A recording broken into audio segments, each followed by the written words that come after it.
Welcome to The Truth in His Art. I am your host, Rob Lee, and I am jazzed to be in conversation today with my next guest, the founder of the Baltimore Jazz Festival. Please welcome Landon White.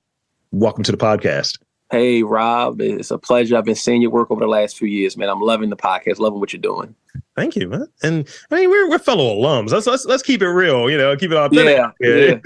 Yeah. Morgan State, and then I think you also, I believe you went to City. If you went to Poly, I apologize. I went to City. Okay, all right. Let's just say, if I went to Friends, but I always wanted to go to City. That's where my heart is. So it is what it is. It's the right place to go. You're just kind of trading oranges.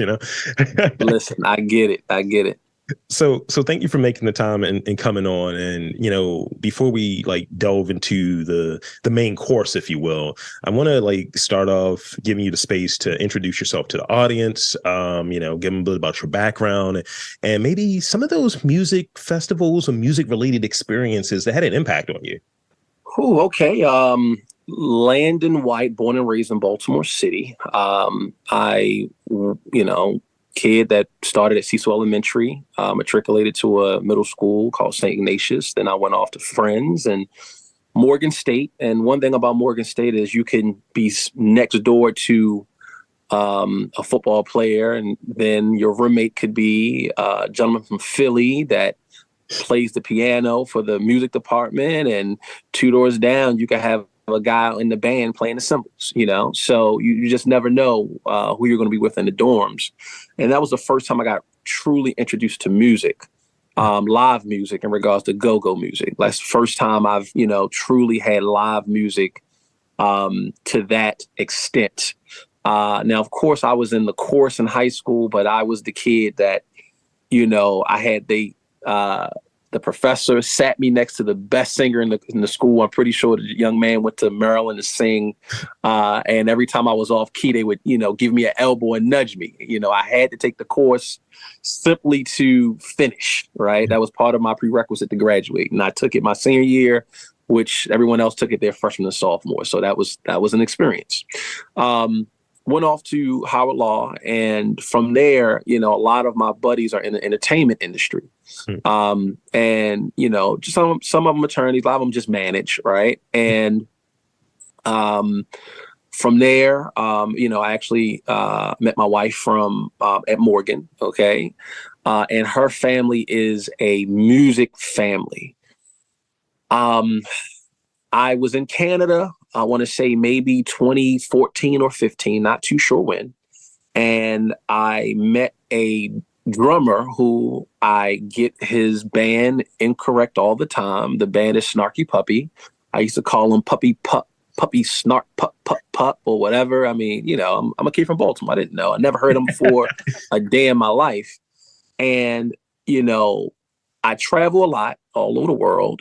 And this was the first time that someone had, when I asked me, hey, where you're from? I say, I'm from Baltimore, and I gave him the Baltimore accent. I don't say Baltimore, and his eyes lit up and it was like, man, you from Baltimore? Home of Chick Webb and Dennis Chambers. And he named some younger drummers. I had no idea who they were. And, I'm looking at this dude like, bro, I don't know who any of those are. I know who Chick Webb is. Chick Webb, I think, is a swimmer, and he looked at me like I was crazy. And I'm like, where you from? I said, man, I'm from East. Like, I've played in Chick Webb's gym probably 100 times. That was growing up. That was the main kind of gym. I remember beating the snot out of teams, and I remember getting the snot beat out of us, in Chick Webb's gym. And, 10 and under, 12 and under. Of course, when you get 14, 16, you start playing at, Lake Clifton or some other bigger gyms. But that was the first kind of swimming pool for Blacks in the city before the YMCA was built. Right. So I'm thinking he's an athlete, the Chick Webb gym, or, a basketball player. I had no idea he was a drummer. And I also had no idea he was a drummer with a disability. He was a hunchback, short. Mm. And, when I think back on it, it's like, wow, how does someone else that is miles away, in another state, in another country, know more about my city than I do? And I'm like, I read, I'm very as a child, always looking and looking at different, trophies and whatever. For some reason, it never hit me that Chick Webb was a drummer. Mm. And from there, I got invited by the gentleman, and it's Larnell Lewis, by the way, drummer for Snarky Puppy. I got invited to the Detroit Jazz Festival. Man, I went to the Detroit Jazz Festival, and it reminded me of what AFRAM used to be, but with all types of people, right? Like, it's a vibe that I just can't explain. I didn't know any of the music, but it was like, oh man, the food was great. The people were great, and it's an environment where, and we can talk about stereotypes and racism and all of that, but it's an environment where, like, forget people clutching their purses. You get the old women walking up to you where, oh, where you going next? And I might have been 28, 29 at the time. And I'm like, this lady come to me, where am I going next? Well, are you going to go see this band or that band? Or are you going to see Carmen later? And I'm like, lady, I'm just hearing the vibe, And so a few years went past, and I kept kind of looking and searching, and there was not one, right? This is maybe 2014, 2015, 2016, 2017. Like, I'm looking like, okay, we got the Detroit Jazz Festival, we got Chicago, Taste This. We have a lot of these major festivals. But Baltimore has, how do I say this the right way? When you do your history on Baltimore in music, of course, you have to give the love to, New Orleans, right? Then music-wise, people know Motown, right? Detroit. But when you think about it, Baltimore has basically neglected its music scene. And so we basically held the crown from like 1920 till about 1950, right? Or even earlier than that. Right. I'm not a historian, but when you look at it, like, you had New Orleans, but Baltimore was on a tear with our top artists. I mean, who's better than Billie Holiday, right? Like, these are the folks that we know, and that either they grew up here or they were born here, and they played here. Yeah. And so when I basically look back on how I got to where I am now, it's basically, I got tired of people talking negative about my city. I spent a lot of time in South Africa, and as well as in, different parts of Africa and the Caribbean. And so, when you say you're from Baltimore, you get The Wire, you get Freddie Gray, you get, all the kind of, the corruption or alleged corruption, which that's a whole nother story. But in the end, it's like, I did it to kind of give something back to the city. Like, hey, I want to do this because I want people to come into Baltimore, or I want people to be in Baltimore. Like, hey, we're known for jazz, for great music. And we're getting there. We're getting there. So I have two things I want to say, and we're going to dive a little bit further in there. So, yeah, I think a lot of times we are a place, right? If there's not a lot of PR or a lot of narratives that are like sort of holistic about a place, right, our pop culture is our reference point, right? What are our exports? And I've been playing with this, a lot. Like in Philadelphia falls in it. You hear about the Philadelphia sound, right? Oh, my God. Yeah, amazing. If you look at it, Philadelphia from a pop culture standpoint, right, for the last 50 years has had something relevant in conversation, whether it be the Rocky, now Creed sort of lane. That's 10 movies. You've had Always Sunny in Philadelphia on for like 15 seasons. You got Abbott Elementary popping. So that's kind of there. So when people talk about Philly, which is very similar to Baltimore, just a very hope, people don't talk about some of the different problems that are there because they have these other things. And music is one of the last parts of it in Motown Philly, and you don't sort of have that here in a big bag sort of crossover way. And I think there are instances where popular artists will take influence from club music, for sake of argument, but we'll call it Jersey Club. We'll call it something else, and doesn't really put that sort of like stamp of, nah, we took this from Baltimore. We borrowed this. Hey, this is an invitation or entry point to dive further into this genre and maybe even that culture or maybe that larger city community and all of that. And yeah, sort of this other thing that you touched on, having love for your city. That's the main reason behind doing this podcast. It's the motivator behind all of it. When there's a good interview, when there's a not good interview, when there's 2 downloads, when there's 200, 2,000, whatever, it's still driven by, I want to be able to show all of the cool stuff that I see here and that folks that I talk to here, because I think it's missed on a lot of conversations. And as a person that spends time in Philly, that spent time in New Orleans recently, when people ask, where are you from? I was like, I'm from Baltimore. Even though I don't sound like it from what I've been told. I don't sound like I'm from Baltimore. Yeah, no, you have your voice. You have an A1 voice. Okay. I truly believe you keep doing this podcast, man. I think some major network's going to steal you from us. But continue. But that's the thing. I definitely wear it with like a proud, like sort of stamp. This is where I'm from. And, I definitely, when I go out in New Orleans, it's a certain degree of reverence. Like they know what's up. And it touches back on what you were saying earlier. You got the place that's synonymous with jazz saying, no, we know what y'all got up there. Yeah. And what's happened is basically we just haven't invested in it. Like when you talk about Philly, right? I went to a jam session after I went to the Blue Note, New York. I think it was at a club called it's No Blue. It's not the food, high-end food restaurant, but it's it's a jazz restaurant in New York. And, it was a Robert Glasper show. Robert Glasper, all his band went there, and some of them was like kind of hitting in. And, the house band were Philadelphia musicians. Mm-hmm. Right. And so what happens is when you invest mm-hmm. in major festivals, right? People want to talk about, I don't really know if I believe in trickle down economics, but I do believe in trickle down culture if it's done the right way. Mm-hmm. Right. Because right now we have some of the best musicians playing with some of the top artists, right? But the musicians themselves are top, right? But then if you don't give them a platform, mm-hmm. Like a Roots Picnic, and as much as people say, oh yeah, Afram back in the day, I'm like, well, Afram back in the day, they had a major budget, but they rarely put mm-hmm. the local artists on the main stage. They would put us, here's this small stage in the back and you do your thing, we'll figure it out. Your local spotlight.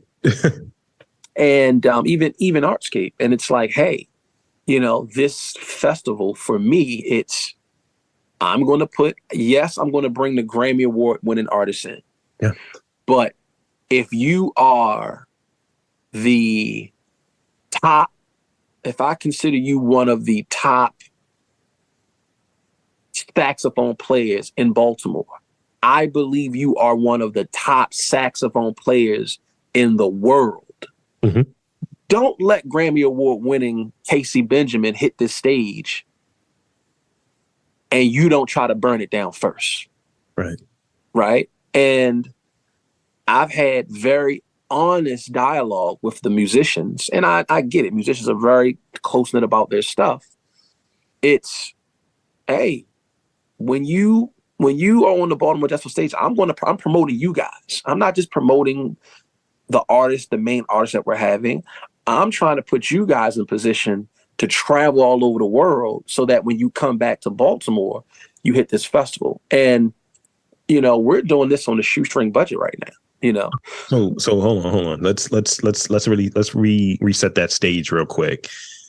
Because I think that's because we're going to go into it. And I definitely, want to have sort of that description for those who aren't getting it. So, I find like a lot of times when we're building something up, right, mm-hmm. it's, usually to, I think, address something, that's something that's missing, something that's lacking. You'll hear stories about, I opened up this taco place because there was no good tacos in my town. So it was like, oh, okay, cool. Or, Right. we have our sort of curiosity. I wonder what this scene looks like. What would it look like if they had a place or infrastructure or a festival, if you will? And that's one of the reasons why, like, I started the podcast. I had this curiosity. Who is doing great work here? Or I wanted to kind of highlight folks that are doing great work here. So, from the lens of what you're doing with Baltimore Jazz Festival, talk about that. Like, what was that initial thinking? Saying, you know what, let's make this happen. And what was that sort of like first conversation when it went from sort of like idea, you touched on sort of that festival period in the mid-aughts through, like now, like what was that sort of initial conversation like, we're really going to do this? The initial, I would say it was probably dialogue over a certain time frame. I guess when I got back from Canada, it was like, I got the Landon, if you do this festival, we'll figure out a way to come down to Baltimore. This is Larnell and his wife, and Joy Lapps, who's an amazing artist, by the way. I think she probably had one of the top 3 performances of the festival in 2019. But and then it's talking to my peers like, hey, have you ever been to a jazz festival? Nah, not really into it. And just like throwing the idea around. And then it came down to, okay, who can we book? I reached out to all of the top artists. I won't say who told me no, but I'll say that Chelsey Green told me yes first. Okay. And I like the vibe. I like the music she did. It's like, hey, she has a violin. She's a professor. She can play. She can give the straight ahead jazz. This is what I want. What are you guys doing playing this other music? She can give those enthusiasts what they want. But she can also bring somebody like me in who's, who didn't know what an upright bass was 6 years ago, and I'm not going to say how long ago because it was way, way more recent than that. And when you start getting those riders and technical, you're like, what? How much is this? I got to have this on stage. But, it's it was just needed. And it's like, it was needed from someone who it meant more than them than just, hey, I'm going to do this one time and I need to make money from it. A lot of people who don't know, it's actually my birthday weekend, right? Yeah. I don't present it to my friends as my birthday weekend. A lot of times the next day, me and my lady were out, me and the wifey were gone. But I could go to the club and, and travel and do all these other things and spend money. Why not kind of put it in my city? But also, man, once you start connecting the dots, like, yo, they don't have a jazz festival. Like, what's going on? And like I said, a lot of folks did it, tried it, and stopped doing it. And, there was a lane for it. And I think at this point, we went from 200 and something people to over 3,000. Nice. So it's and that's paid. That's last year we probably had more people coming into town outside of Baltimore City than even Baltimoreans. So it's a tourist component too to it. It's like I like to use the term magnet. It's a magnet opportunity. Like, hey, you have people coming in. It's going to be a bump for the local economy. It's going to be a bump for just people being able to see different parts of Baltimore because has each year. So this is what, the third one? This is the third. We did one in 2019. So in 2018, I was like, are we going to do it? Did one in 2019. There was a strike at the Meyerhoff. The BSO went on strike. Right. So we had the Meyerhoff. Trust me, having the Meyerhoff is a lot better than doing it at a parking lot downtown Baltimore City. Okay. In June. At the Horseshoe Casino, when the Horseshoe Casino didn't have the best publicity at the time. Okay. So where the Top Golf is now is basically where we had our first jazz festival. Okay. Yeah. And to see people, I mean, you could kind of Google, there was this couple, gay couple, that were there celebrating their anniversary. Then there was this older white couple from Philadelphia, Pennsylvania, who wanted to come see, Larnell Lewis. Then we had, and people had blogged about it in 2019 on YouTube. And because they didn't have the right type of hashtags, I just saw it in 2022. Wow. Right. Yeah. And so this year, I mean, we sold out. They only gave us 25 rooms. Then we sold out 50. I think they said we sold out over 90, I want to say 98 rooms last year at the Hilton Hotel. Nice. So, we have a letter from them saying, hey, we had to hire more people.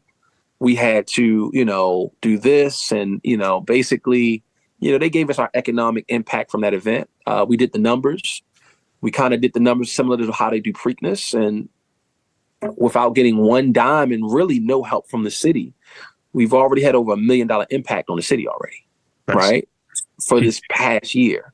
Yeah. So, yeah, man, that's what it's about. And I mean, outside of Preakness, I don't see any other event where people are actually flying into town. Of course, you got Preakness, you got the Orioles game, you have big sporting events. But when you talk about music, I don't see anybody else, selling out 90 something rooms of a hotel room. I just don't see it. When you're talking music and culture, it's sort of that shift. People are looking for what's still around, coming out of sort of the pandemic at its peak or what have you, what's still around, what is going to be around, and looking for something to do during those summer months, during when people are inclined to be outside. And music, a music festival, a jazz festival, that is something that definitely seems like it's outside. Live music, people getting together, people shaking it up and enjoying themselves. And that's what you're building. That's what you're continuing to build. And, hearing about the impact, because, I roll my eyes when anyone talks about impact as far as a reason not to do it. Right. But when you have the impact that backs it up, and it's well, here's the thing that you wanted. Here's this goalpost, or here's this sort of reasoning. Now what? And, it almost feels like, from a tourism standpoint, right? If people are flying in, there are a few different entities that should be definitely wanting to come to the table and have a conversation with you of how can we support this? How can we make this part of, maybe our next year's plans and all of that stuff? And which brings me to this question. So what does the typical day look like for you? Now, here's the context. What's the typical day look like for you 12 months before the festival? And how's it compare to 3 months before the festival? Right now, what I did was 12 months out from the festival. Last year, the Sunday actually fell on my birthday. So, I was probably asleep the next day. However, that next week, we turned in our permits immediately on June 24th.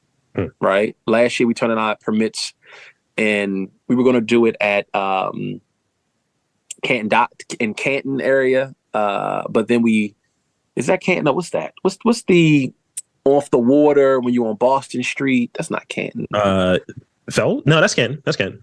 Canton. Okay. So whatever that Canton water, we were going to do it there. Yeah. And then, we kind of got a little bit of back, oh, we don't know. We got to do meetings. I'm all right, well, we're just going to move it. The Charles Village, as well as the Wyman Park Dell, they were all on board. Luckily, they did know some of the artists we were going to have. And so the problem is, even though we turned it in early, man, we didn't actually have the permits until the week of the festival.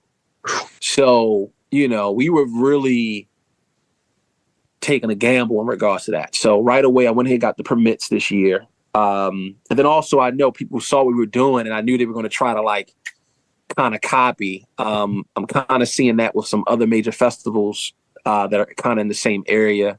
Shout out to City Polyfest. That was absolutely amazing this past year.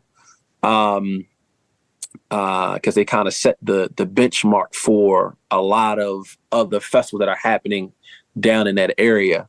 But yeah, I love the park. The acoustics are great. And we're trying to pump out old video from previous. Everybody last year was CeCe Peniston. She's not a jazz artist. What's this? But then when you hear some standards from CeCe Peniston, when you hear, her voice, her voice is undeniable, right? And so, you have a lot of jazz artists that are like, okay, yeah, you're a great jazz artist, but can you hang with Whitney Houston, right? Like, can you hang with, some of the greats? And some of them can, but there are levels to it. So if I can get some of the best singers from our time to give us some jazz, why not, right? What else? Growing the social media. Last year we had about 2,500 day of the festival on Facebook. Now we're at about 4,300 on Facebook. That's about 7 months since then. Day of the festival on Instagram, we were at about 700. Now we're at about like 2,100 on Instagram. So, you're just trying to pump stuff out, give people that FOMO, that little bit of fear of missing out. Like, oh man, we missed out. Like, yeah, we had, some Grammy Award winning artists on our stage last year. And I want to say maybe about 7-8 months out, we're trying to see who we're going to keep on the team. If we're going to change the team around, what we like, what we didn't like, and trying to reach out to sponsors, right? And so what we've realized and noticed that we're still in that kind of, there's nobody else doing this. And, we're doing a lot of meeting, greeting. Hey, come out, check it out, see what this is, take a look at the video. And quite frankly, what we're doing is we're trying to make sure, I'm sorry about that. We put this on. I don't know why it did that. I'll make sure I'm on Do Not Disturb. I do apologize about that, good brother. No, I don't know. I don't know how to do it. Anyway. But let me interject real quick with this. And going back to, it's one of the things where, folks, when you're doing something that's new, and I've been riding this thing, whenever I get a no or not right now, or whatever that isn't the outcome that I'm looking for, right? I'll just say, oh, they just don't have the vision, and I find that, I've talked to a few folks. Hey, so, you're doing these interviews in Philadelphia. I thought this was a Baltimore only thing. It's like, no, it wasn't. And I just explain what my vision is and keep it rolling. But I'll mention this to you, So New Orleans Jazz Fest, using that as an example. So that's coming up. And, it's big. Yeah. But the first like 3 names are on there. None of them are jazz people. You got Ed Sheeran, you got Lizzo, and that's my point. Like, it's jazz and heritage. It's like, if you're saying like, this is what we have here, and we also have a mix of these other musicians, these other experiences that you're curating as the person that's booking and sorting a lot of this stuff out. That's the conversation. It's like, just come out and see it. Come out and enjoy. Yeah. And that's what happens, right? Like, it's the only event that I know that I can have my boys and my mom in the same area, and we're really having a good time, right? Like, this year, one of my colleagues is bringing their family from Louisville, right? Now, there's a little bit of a graduation kind of going on as well, but it's also like, hey, man, I want my mama with your mama. Like, all right. So, we going over the family, checking on our family, going to our part of the park, getting drunk. It's a vibe, man. It's a vibe, but not too much to where it's like, it's jazz, right? It's a vibe. I can't really, that it's like an intimate, succulent kind of a vibe, and so, too far often when we go on in events in Baltimore, there's really nowhere to go where if I want to go somewhere that my mom wants to go as well. Right. And so, last year we had a a colleague of mine set it up for for his mom to have her 70th birthday party.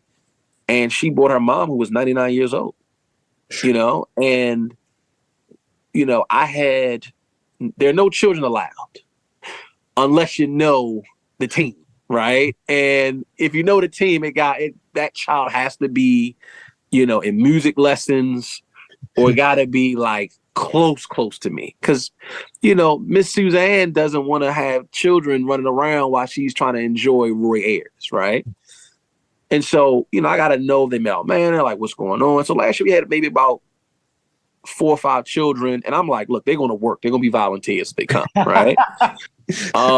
Man, now this is one of my guys from Morgan, but he came down from Philly, him and his wife. And they sent me a picture about 3 months ago with their child with a saxophone in his hand. Like, hey, I'm practicing the one debut on the Jazz Festival stage. I'm like, did y'all do this purposely? Like, nah, man, he was at school. He chose the jazz electorate, and, he came home with a daggone saxophone, and it's like, you know what? That's what it's about, and shout out to, Casey Benjamin, Brent Burkhead, Clarence Ward. I mean, these kids, they work so hard on their craft. Mm-hmm. And don't get me wrong, I give all of them a hard time sometimes. Like, hey, come on, man. Like, why are you not playing for me? Like, come on, hold us down until we get a big budget. I need some help here, right? And then I'll also let them know, like, hey, listen, you can ask Clarence. I love Clarence Ward. We had like a 2-week where we didn't text each other back and forth because I'm like, listen, man, the performance was all right. It was all right. Like, listen, man, 2019, I have footage where he went first or second, and the stage was burnt down. I could be wrong, and I'm not for sure. I'm almost certain that footage of him just crushing it, as well as his hard work, mm-hmm. You're not going to find better solos than he put up out there, right? And so it's like, as artists, you need sometimes some people that aren't really in the jazz world. That's like, oh man, you're amazing. It's kind of like a hippie world, right? Where everybody's like, oh, your music's amazing. And I'm like, bruh, like, I don't know. I was a little bored, man. I don't know. Like, that's not what I know you can bring to the table, and sometimes it's I'm not anyone's manager, but it's also to light a fire. Like, dude, we have festivals all over the world now asking me about artists, mm-hmm. and potentially doing some trading. Hey, yeah. I'll bring your artist over here. You put my Baltimore artists on your stage, as well as other festivals. I mean, we posted Mo Horns, and then the week later, they had the Harrisburg Jazz Festival job, So, and that's what it's about, man. That's what it's about. So I got, let's see, and I think I got the artist stuff covered there, so that's good. I have one last real question for you, and then I have those fire questions. So here's the last one, and I think this is more of the pinning it all together sort of question.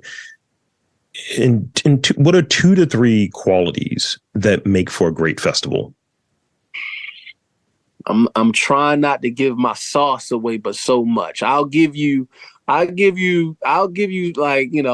3 of my top 10. 1, the food, mm-hmm. right? That's probably one of my top 5s. If someone comes to your festival from last year, Arizona, Virginia, Pittsburgh, I mean, we had them from all around the region. They have to leave your festival knowing, man, I can't get that from anywhere else. Yeah. Yeah. Right? If they don't get back on that plane wishing they would have took an extra crab cake and complain, why is this crab cake $35, $40? Mm-hmm. Right? At first, they taste it and they're like, man, they wish they'd have brought back some more money. If the barbecue If they can't smell the barbecue in the VIP area, because we make sure we keep it a little further away from the VIP and are willing to walk from VIP to the place. If the cheesecake doesn't hit to the point where the guy next to you is like, look, man, you need to you need to cheat on your diet because this fried cheesecake is amazing, then your festival is not up to par. Second, I'm not trying to get too much away. Come on, Landon, give it all to me. No, I can't get it sauce away because I got competition out here, man. People trying to, I'll say this. You have to be able to be known to find talent. We booked Samar Joy, this year's Grammy Award winner for Best New Artist and Top Jazz Artist in 2020. We had a book for 2021. COVID hit and we had to move on. We still have the contract. We'll see if we, decide to have her perform this year or next year. We'll figure that out. But when you get a melting pot band, when you are able to talk to a Mo Horns who's played with all over the world, when you're able to get a Brent Burkhead on a stage and then 6 months later he has a residency at, the top jazz club in the region, when you're able to get people first, people are now going to show up early to your festival to be like, oh man, we miss so-and-so, right? And oh yeah, you missed them because they went on at 2:00, right? And so once again, some of the artists, they're like, oh man, I don't want. I say, listen, you gotta follow the blueprint because so many festivals, people will show up right when the main artist comes. I have you in this slot, not for you to feel good this year. I have you in this slot so we have great footage. So next year, somebody's like, oh, they're going to show up early. And another thing is, and also that keeps your price down, right? Like if you can find good artists before they blow, I mean, I'm not going to say what we booked Samara Joy for, but I'm pretty sure she's probably going for about 15, 20 grand now, right? What else? Lastly, it has to be a vibe where they know they can't get anywhere else, right? Like, basically, I have to go to another festival to have this type of vibe. And one good thing about us is that it's still such an intimate place. You're not going to be bumping into people if you don't want to. The park can hold 10, 12,000 if we wanted to like pack everybody in standing in, right? Maybe 7,000. That's a bit much. But how we had it spaced out, a 99-year-old woman can roll in, right? People, the vibe, it's safe. Yeah. You can feel as though you're in the middle of Baltimore City and you forget you're in the middle of Baltimore City because of the activations, because of the people. Like if a DJ plays Meek Mills, I'm cutting them off. You got to get off the stage, man, early. Love you, but this is not our vibe, right? Like if I don't hear at least 100 people say, man, I haven't heard that song in forever, or you got a mom and a daughter like, oh man, mom used to play this when I was younger. Like if that's not the vibe, for me, at least for our festival, then you can have it, right? And that's how you're able to, I mean, at the end of the day, I like being with my mom. Like if it wasn't for this festival, I probably would not see my mom on my birthday. Or around my birthday. But because of this festival, I get to hang with my family. Now, I'm running around with my head cut off because I'm making sure everything's going well. Yeah. But now, if you come Sunday at about 3:30, I'm gonna have a glass of wine. I'm gonna indulge, okay? But yeah, those are three things that I'll say that those aren't my top three, but those are three things that out of the 10 that we definitely hit on. And at the end of the day, you got to give people some FOMO. You got to give people, oh man, we missed out on that.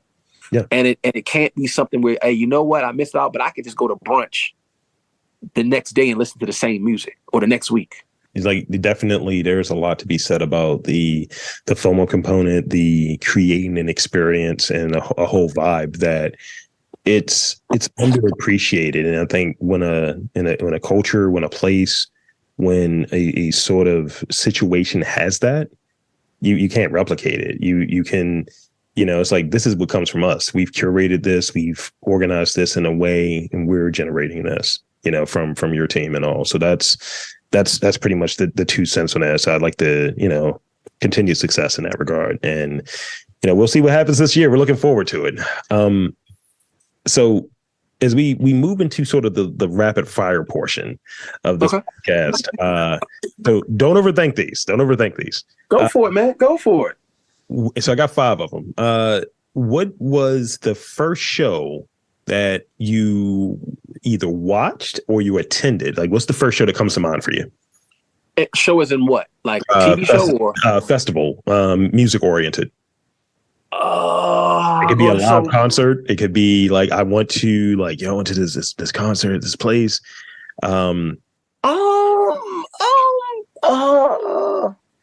think I saw Nas and Lauryn Hill a few years back. I'm a big Nas fan, but I'll say music wise, it's the small. There's a jazz club in South Africa called the Crypt. Mm-hmm. Oh, it's a vibe. Cape Town, it's a vibe. It's called the. Or also, Canada has some of the craziest musicians. So I went to a jam session that Larnell did, and I mean, Justin Bieber's folks, The Weeknd's folks, like people would say, oh yeah, I play for this person. Oh, I play for this person. Like, oh, okay. And when you go to a crazy jam session, man, it's nothing like it. So festival wise, like I said, I already talked about the Detroit Jazz Festival and all that. Yeah. But it's the smaller events around it that are like, a vibe like no other. What is your favorite color? Green. Okay. So it's a very light skinned thing to say. You're on the light spectrum. I like the midtones. Let's see. Now this is gonna be a tough one. What is your go-to karaoke song? Like, they put a mic in front of you, you got to sing. What's the song? I can't tell you that. Nah, it's rapid fire. So it's some video. All right, so Human Nature, Michael Jackson is my go-to. All right. And nobody in this world that's alive say the why like your boy, okay? Nobody in the world. Michael Jackson's no longer here, so I got to take up the mantle. That's I'm not giving you 2, 3, 4, but that's my number. That's my go-to. I hear you. Let's see. So you mentioned food at a festival having to slap. So let's say, busy hours, organizing a festival, doing all the things that you have to do, all the responsibilities that you have to do. Inevitably, we get tired, we get run down. What is that sort of go-to, it's going to hit, it's not a lot of effort meal that you make at home? Like, lazy evening, you got to make something that's good. You got to make something that's quick. What is it? I'm making it? Yeah. Oh, man, I've been spoiled the last 7 years, man. I mean, I'm peanut butter and jelly, man. That's what I'm a guy that hits for me. I'm a toast it a little bit. Peanut butter and jelly. Give me some. Hopefully, some fresh juice, and I'm good to go, man. What kind of peanut butter? Is it crunchy, creamy? What are we on? I've been. The wife has kind of been organic freak, but it's definitely creamy. But probably like Whole Foods brand, man. If I can skimp and bring the non-organic one in the house, I'm gonna do that. But that's basically it. I'm a texture guy. I like to, just definitely I'm a crunchy individual, so I like to stick at my peanut butter choice as well. I'm crunchy personality wise, but also in terms of my peanut butter. Okay, all right. Say no more.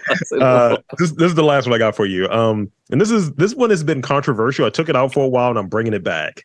Oh, you're bringing it back with me, Mr. Controversial. Okay, here we go. What was your last Google search? Shit. Hold on. Excuse my language. When that is the response.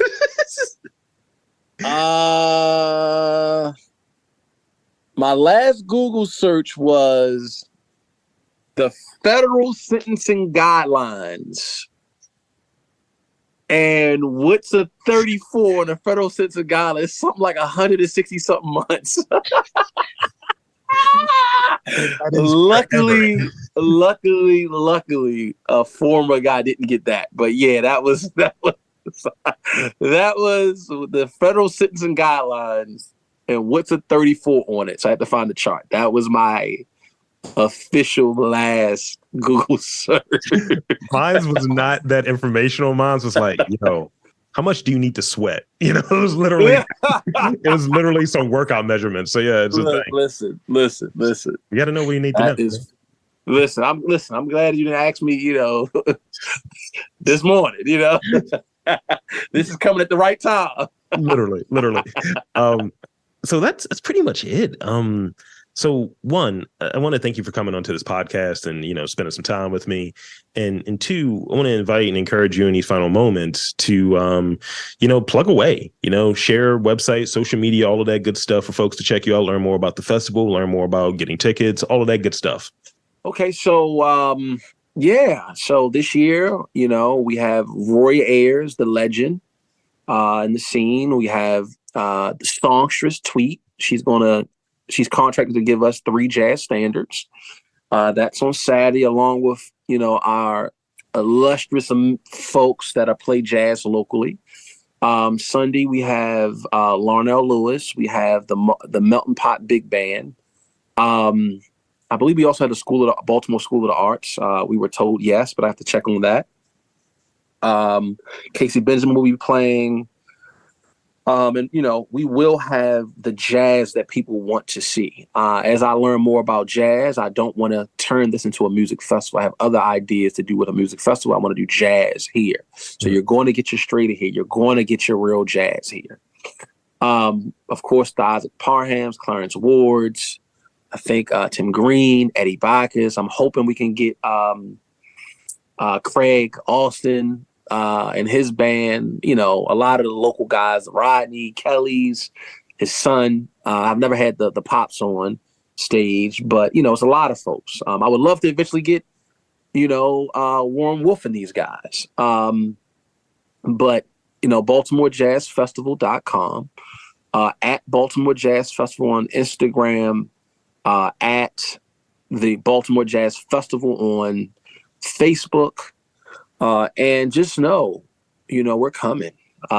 We have grown this thing from which we had 30 days to prepare for it in 2019 and had, 200 and something on one day, about another 2, maybe close to 300 on day 2. Last year, over 2 days, we had 3,000 people out there, 2,000 on Saturday, approximately 1,000 on Sunday. Our vendors sold out of food, so they had to run to Safeway to go purchase some more food. And every year we're looking to enhance the user experience. Yeah. If you have an opportunity to be in the host hotel, be in it. We're going to do some jamming inside the host hotel. That's going to be the Hilton, the Inn at the Colonnade, Hilton Doubletree, right by Hopkins University. Very safe area. We're here. I would like to thank everybody who has shown interest, whether it's sponsors, future sponsors, whether it's the vendors who've been paying and who are ready to go. And man, it's an experience that you just won't have anywhere else in the city. And I'm going to say even in the county, and you never know. When we move, you never know where we may be. There's a lot of interest right now in what we're doing. And people already see it as kind of a flagship event. We're going to continue building this into probably one of the flagship events really in the world for jazz. Yeah. But I think over the next year or two, definitely in the region. So that's it, man. It's a good time where we are reclaiming our history. This is Baltimore. Of course, I love the wild like everybody else. And, I've, seen both sides of Freddie Gray as well as the officers. And, this is something that brings us all together. This is Baltimore. This is from Dundalk all the way to Owens Mills, and that's what it's for, man. So that's it. That's it on my end. And there you have it, folks. I want to again thank Landon White from the Baltimore Jazz Festival for coming on to the podcast and spending some time with me. And I'm Rob Lee, saying that there's art, culture, jazz in and around Baltimore. You've just got to look for it.